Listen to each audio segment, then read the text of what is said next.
Ako nga po pala si Mark Rosario. Point guard po ako ng Makati Kings. We just finished our season.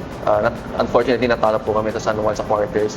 But we'll be back stronger next year. Po, kasama ko po si Kako Morales. Siya po ang former All-Star ng Makati. Beshi Lordi. Siya po ang power forward namin. Siya po ang enforcer ng team. At ang El Capitan po namin ng Makati Kings, ang starting point guard po ng Makati, si Kuya Joseph Terzo.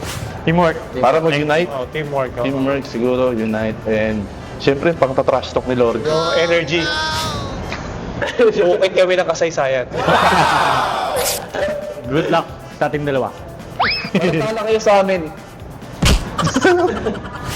Basta taga Makati, sweet lover. Kasaysayan. Legendary. Pogi. I just want to invite everyone to support and watch us Family Feud bago ng 24 oras.